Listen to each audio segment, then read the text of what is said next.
Hello guys, ഞാനിന്ന് ഉണ്ടാക്കാൻ പോകുന്നത് കൊഞ്ച് നാടൻ പൊള്ളിച്ചത്.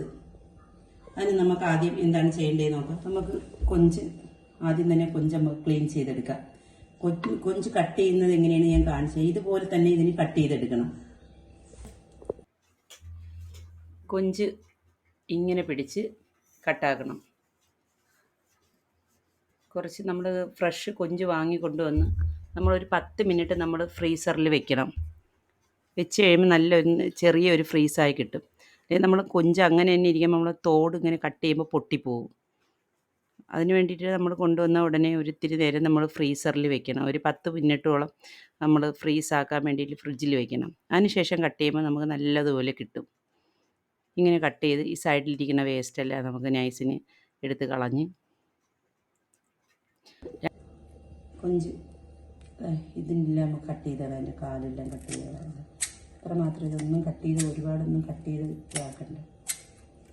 തലയുടെ ഭാഗം തന്നെ ഇത്ര ഭാഗം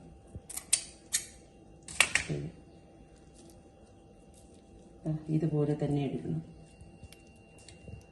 ഫ്രീസായി തന്നെ ഇരിക്കുമ്പോൾ നമുക്ക് ഈ തലയുടെ വേസ്റ്റൊക്കെ നമുക്ക് വേഗത്തിൽ എടുത്ത് കളയാനും പറ്റും. ഇങ്ങനെ എടുത്ത് കളഞ്ഞാൽ മതി.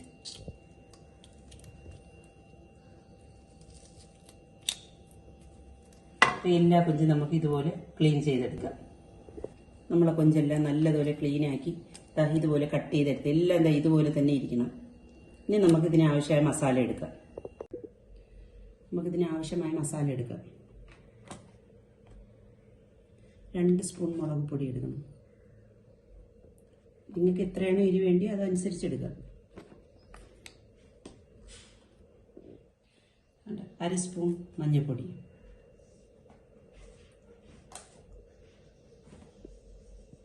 1 സ്പൂൺ ഗരം മസാല, 1 സ്പൂൺ കുരുമുളക്. ഇതെല്ലാം നമ്മൾ പൊടിച്ചെടുക്കാനാണ്.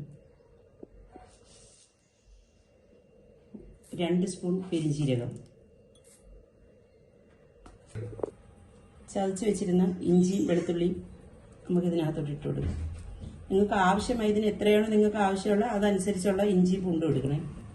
ഇതിൽ തന്നെ നമുക്ക് 2-3 തണ്ട് കറിവേപ്പിലയും കൂടെ ഇട്ട് കൊടുക്കും. മസാല നമുക്ക് നന്നായിട്ടൊന്ന് ഗ്രേറ്റ് ചെയ്തെടുത്തിട്ട് വരാം. ഒരു പാനിലോട്ട് ഒരു പാത്രത്തിലോട്ട് നമുക്കിതെല്ലാം പറക്കി വെച്ചിട്ട് നമ്മൾ മസാല ഇട്ട് കൊടുക്കണം. ഇതുപോലെ തന്നെ നമ്മൾ മസാല ഗ്രേറ്റ് ചെയ്ത് നമുക്ക് കിട്ടണം. കണ്ട പൊടിച്ച് ഇതുപോലെ എടുക്കണം. ഇത് നമുക്ക് നല്ലതുപോലെ നമ്മുടെ ഈ മസാലയ്ക്ക് ഈ മസാല എല്ലാം നമ്മളെ കൊഞ്ചിൻ്റെ മേലിലോട്ട് ഇട്ട് കൊടുക്കാം.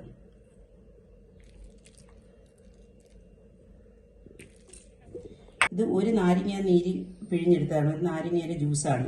നമുക്ക് ഇതിൻ്റെ പകുതി ഇതിനകത്ത് ഒഴിച്ചു കൊടുക്കണം.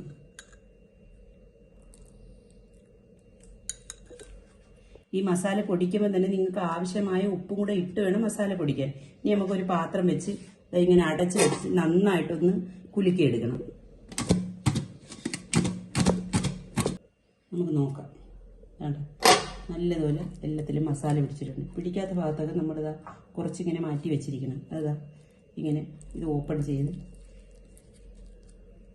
ഇതുപോലെ കുറച്ച് മസാല ഇട്ട് കൊടുക്കണതിൽ ഒരു വാഴയില നമുക്ക് ചെറുതായിട്ടൊന്ന് വാട്ടിയെടുത്താൽ ഇതിൻ്റെ മണ്ടയിലോട്ട് വെച്ച് കൊടുക്കുക. പാലിൻ്റെ മണ്ടയിൽ നല്ലൊരു വാഴയില വെക്കണം. പൊട്ടാൻ പാടില്ല. നമ്മളെ ഓയിൽ ഇതിൻ്റെ മണ്ടയിൽ തന്നെ നിൽക്കണം. ഇനി നമ്മൾ മസാല ഇട്ട് വെച്ചിരിക്കുന്ന കൊഞ്ച് ഇതിനകത്തോട്ട് നിരത്തി വെച്ച് കൊടുക്കണം.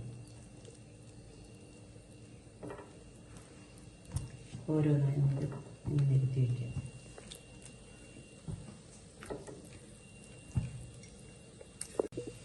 നമ്മുടെ മസാലകളെല്ലാം നമ്മൾ പൊടിച്ചാണ് ഇട്ടിരിക്കുന്നത്. അതിൻ്റെ കൂടെ തന്നെ നമ്മൾ കറിവേപ്പില പൊടിച്ചത് ചേർത്തിട്ടുണ്ട്. ഇനി 2 കറിവേപ്പില കൂടെ നമുക്ക് അതിൻ്റെ മണ്ടയിലോട്ട് ഇട്ട് കൊടുക്കാം. ഒരടപ്പ് കൊണ്ട് നമ്മൾ നന്നായി മൂടി വയ്ക്കാം. മൂടി വെച്ച് ലോ ഫ്ലെയിമിൽ ഒരു 5 മിനിറ്റ് വേവിക്കാം. നമുക്കിവിടെ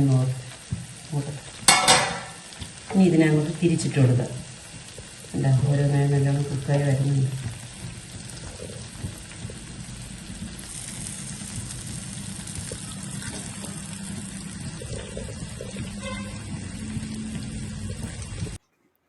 നമ്മളെ കൊഞ്ച് നാടൻ പൊള്ളിച്ചത് ഇവിടെ റെഡിയായി കഴിഞ്ഞ് ഇതിനെ നമുക്കൊരു പാത്രത്തിലോട്ട് മാറ്റാം.